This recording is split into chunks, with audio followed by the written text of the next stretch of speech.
1월 8일 오늘의 말씀은 여호수아 6장 8절에서 27절입니다.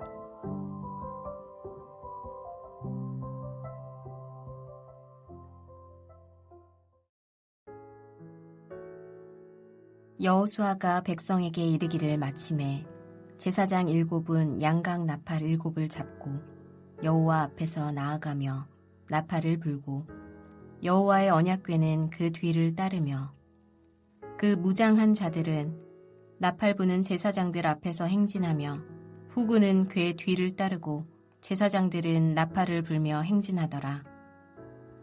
여호수아가 백성에게 명령하여 이르되 너희는 외치지 말며 너희 음성을 들리게 하지 말며 너희 입에서 아무 말도 내지 말라. 그리하다가 내가 너희에게 명령하여 외치라 하는 날에 외칠지니라 하고 여호와의 궤가 그 성을 한 번 돌게 하고 그들이 진영으로 들어와서 진영에서 자니라. 또 여호수아가 아침에 일찍이 일어나니 제사장들이 여호와의 궤를 메고 제사장 7은 양각 나팔 7을 잡고 여호와의 궤 앞에서 계속 행진하며 나팔을 불고 무장한 자들은 그 앞에 행진하며 후군은 여호와의 궤 뒤를 따르고 제사장들은 나팔을 불며 행진하니라. 그 둘째 날에도 그 성을 한 번 돌고 진영으로 돌아오니라. 엿새 동안을 이같이 행하니라.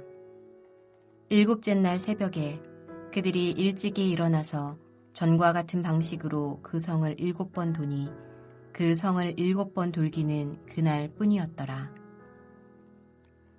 7번째에 제사장들이 나팔을 불 때에 여호수아가 백성에게 이르되 외치라. 여호와께서 너희에게 이 성을 주셨느니라. 이 성과 그 가운데 있는 모든 것은 여호와께 온전히 바치되 기생 라합과 그 집에 동거하는 자는 모두 살려주라. 이는 우리가 보낸 사자들을 그가 숨겨주었음이니라. 너희는 온전히 바치고 그 바친 것 중에서 어떤 것이든지 취하여 너희가 이스라엘 진영으로 바치는 것이 되게 하여 고통을 당하게 되지 아니하도록 오직 너희는 그 바친 물건에 손대지 말라. 은금과 동철 기구들은 다 여호와께 구별될 것이니 그것을 여호와의 곳간에 드릴지니라 하니라. 이에 백성은 외치고 제사장들은 나팔을 불매 백성이 나팔 소리를 들을 때에 크게 소리질러 외치니 성벽이 무너져 내린지라.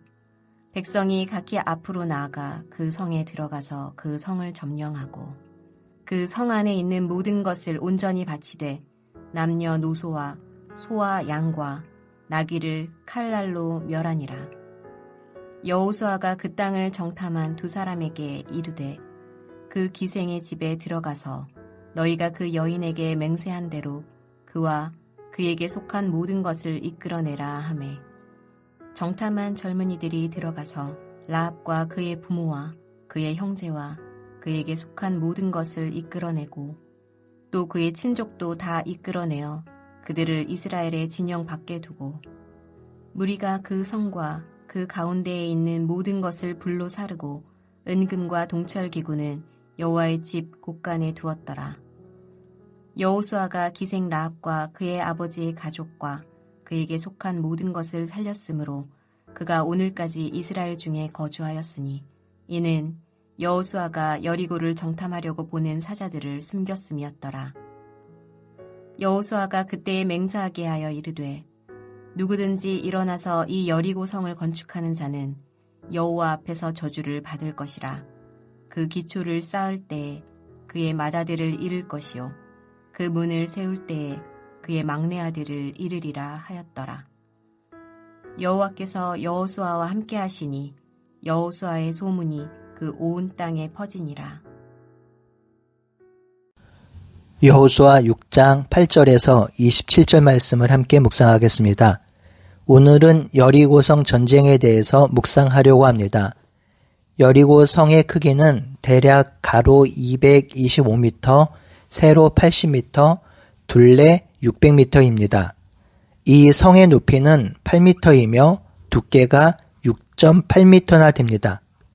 이 정도의 높이와 두께이면 웬만한 폭탄을 가지고도 무너지지 않을 것입니다. 이스라엘 백성이 전쟁을 하기에 처음에 너무 강력한 성읍을 만났습니다. 도대체 이 강력한 성읍을 어떻게 이길 수 있을까요? 하나님이 이 여리고성 전투를 위해서 여호수아에게 명령을 합니다. 어제 본문인데요. 너희 모든 군사는 그 성 주위를 6일 동안 매일 한 번씩 돌라.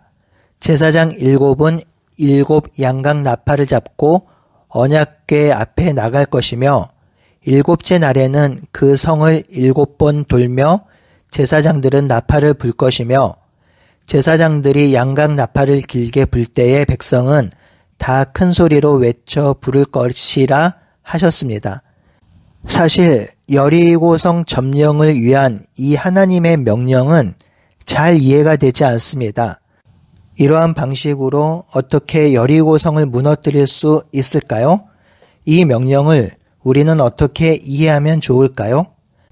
첫 번째로 하나님께서 명하신 이 명령은 이 전쟁이 하나님 나라를 위한 전쟁이라는 것을 알려줍니다. 하나님의 명령에서 자주 반복되는 숫자가 있습니다. 무엇일까요? 7입니다. 먼저 앞서는 제사장이 몇 명이죠? 7명입니다. 이 7명의 제사장이 든 양각 나팔 수는 몇 개이죠? 7개입니다. 성을 며칠을 돌죠? 7일입니다. 7일째 되는 날은 몇 바퀴를 돌죠? 그 성을 7바퀴를 돕니다. 반복되는 7이란 숫자가 나오는데요. 의미 없이 행해진 숫자가 아닙니다. 7이란 숫자는 이스라엘 백성에게 아주 중요한 숫자입니다. 성경에서 7이란 숫자가 처음 기록된 것은 창세기 2장 2절에서 3절입니다. 하나님이 그가 하시던 일을 7째 날에 마치시니 그가 하시던 모든 일을 그치고 7째 날에 안식하시니라. 성경에서 7이란 숫자는 하나님의 온전하고 완전한 창조를 상징하는 숫자입니다. 하나님께서는 7제사장, 7나팔, 7째 날, 7번의 상징적인 숫자를 통해서 여리고성 전투와 가나안 땅 정복이 7일 동안 천지를 창조하신 하나님의 창조 활동의 연장선상에 있음을 알려주고 있습니다. 김혜권 교수는 7일 동안 천지를 창조하신 사건이 에덴 동산에 하나님 나라를 세우신 것처럼 여리고성 전투와 가나안 땅 점령은 창조 활동의 연장선상으로 하나님 나라를 세우는 활동이라고 설명합니다. 이러한 해석은 제사장 양각 나팔에서도 찾아볼 수 있습니다. 이 양각 나팔은 양의 뿌리로 만든 나팔인데요. 민수기 10장에 보면 양각 나팔을 언제 불어야 하는지를 말해주고 있습니다. 성회가 있을 때, 전쟁이 시작할 때, 또한 희년 때 양각 나팔을 불라 했습니다.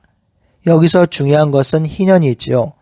희년은 땅을 돌려주는 해로 은혜와 평화의 해를 상징하는 해입니다. 이런 요소들을 합쳐서 생각하면 이 여리고성 전투의 의미를 확인해 볼 수 있습니다. 이스라엘 백성이 치르는 전투는 개인의 전투가 아니라 또한 개인의 욕심을 이루는 전투가 아니라 하나님 나라를 세우는 전투라는 것입니다. 이 여리고성 전투 및 가나안 땅 점령이 죄로 타락된 이 세상을 다시금 하나님 나라로 만드는 하나님의 재창조 활동의 역사를 이루는 것임을 기억하라고 하기 위해서 이렇게 하신 것입니다. 그러니 이 전쟁은 단순한 전쟁이 아니라 하나님께서 하나님의 역사를 이루시는 이 땅을 회복하고 이 땅을 치유하는 역사를 이루시는 전쟁임을 보여주기 위해서 7명의 제사장에게 7개의 양각 나팔로 7일째 되는 날 7바퀴를 돈 후에 이 양각 나팔을 불라고 하신 것이지요. 그렇다면 이 하나님의 나라는 어떻게 세워질까요? 오늘 본문에서 두 가지를 우리에게 보여주고 있습니다. 첫 번째는 말씀에 대한 순종을 통해서 이루어집니다. 12절에 보니 여호수아가 아침에 일찍 일어나 그 명령을 준행합니다. 어느 누구도 이상하고 이해할 수 없는 이 명령에 불평이나 불만이나 부정적으로 반응하지 않습니다.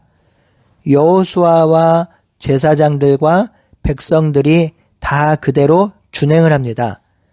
하나님의 능력에서 본다면 여리고성을 무너뜨릴 수 있는 방식은 다양하지요.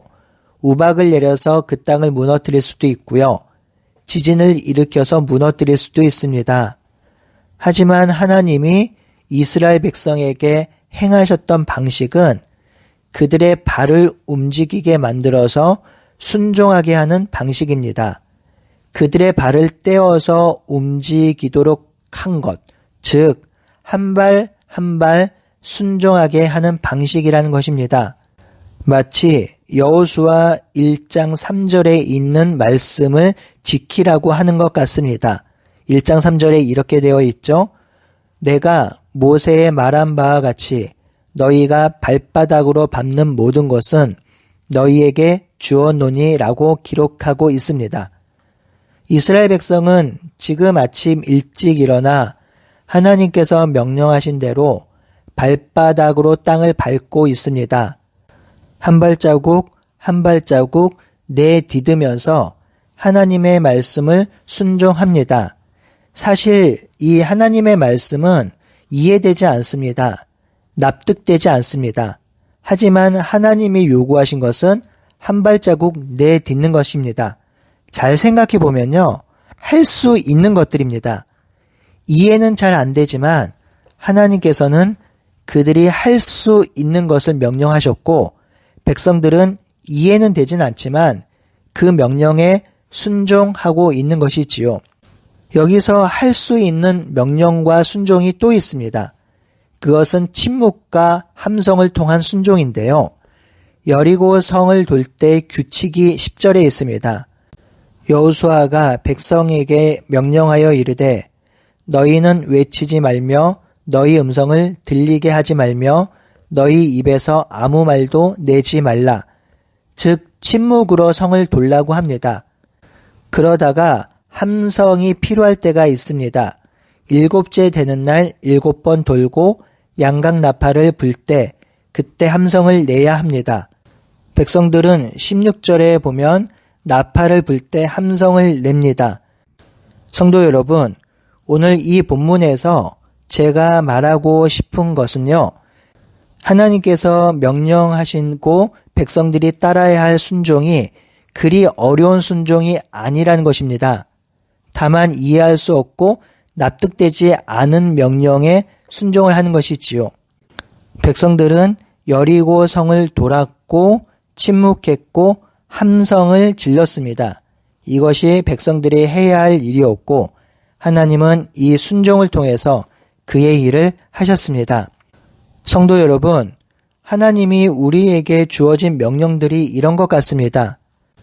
하나님이 명령하신 것은 우리가 할 수 없는 것을 명령한 것이 아닙니다. 누구나 할 수 있는데 쉽지 않은 것입니다.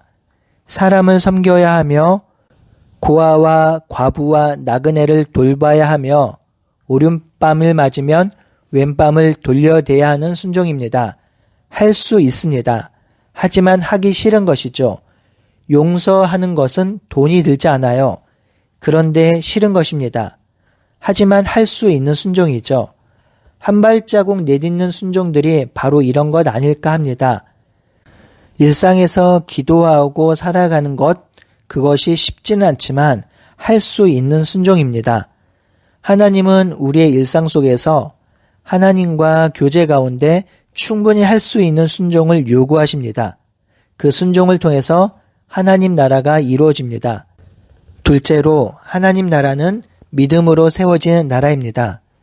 여리고성 점령 이후에 맨 마지막 단락에 한 편의 이야기가 기록되고 있습니다. 그것은 기생 라합의 구원입니다. 이 기생 라합의 첫 번째 이야기는 여호수아 2장에 기록되어 있지요. 여호수아는 이 약속에 의해서 기생 라합을 살려줍니다. 그렇다면 기생 라합이 이스라엘 백성 안에서 살게 된 이유가 무엇입니까? 2장 11절 하반절에 보면 너희의 하나님 여호와는 위로는 하늘에서도 아래로는 땅에서도 하나님이시라. 즉 하나님에 대한 정확한 신앙 고백, 믿음의 고백을 하고 있는데 이 믿음의 고백으로 인해 기생 라합이 하나님께 구원을 얻은 것입니다. 이 기생 라합이 가져다 준 또 하나의 중요한 신학적 원리는 21절에 있습니다.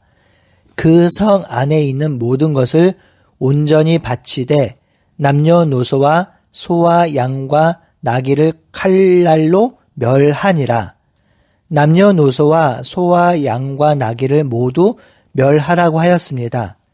그래서 오늘 이 본문으로 많은 사람들이 트집을 잡습니다. 어떻게 어린아이까지 그리고 죄 없는 가축까지 멸할 수 있는가 하는 트집과 문제 제기를 하는 이들이 있습니다. 이 문제를 해결하기 위한 사건이 바로 기생 라합의 구원 사건입니다. 여리고성 사람이 모두 다 멸절된 것은 아닙니다. 기생 라합은 멸절되지 않았습니다. 그 이유는 그녀가 가지고 있는 믿음과 신앙 고백 때문입니다. 그렇기에 반대로 말하면 이 땅의 사람들이 멸절된 이유는 믿음이 없었기 때문에 살아계신 하나님을 섬기지 아니하고 이방 족속과 신들을 섬겼기 때문입니다. 기생 라합의 구원은 이 전쟁이 거룩한 전쟁이며 하나님 나라를 위한 전쟁이란 사실을 잘 드러낸 사건입니다. 즉 기생 라합의 구원을 통해서 하나님의 나라는 하나님에 대한 신실한 믿음을 가진 자들에 의해서 세워지며 반대로 그 믿음이 없는 자들은 진멸된다는 신학적 가르침을 제공하는 사건입니다. 사랑하는 성도 여러분, 이 땅에서 하나님의 나라를 세워가야 할 우리들이 기억해야 할 것은 순종과 믿음으로 하나님 나라가 세워진다는 것입니다. 이 순종과 믿음은 당연히 말씀의 순종과 말씀을 믿는 것입니다. 이 두 가지가 함께 할 때 우리는 하나님 나라를 이루어갈 수 있습니다. 이 믿음과 순종으로 승리하시는 저와 여러분들이 되시길 바라고 소원합니다. 함께 기도하겠습니다. 하나님께서 이스라엘 백성에게 요구하시는 순종은 할 수 없는 순종이 아니었습니다. 충분히 할 수 있는 순종을 요구하셨고 백성들은 하나님의 그 명령에 순종하였습니다.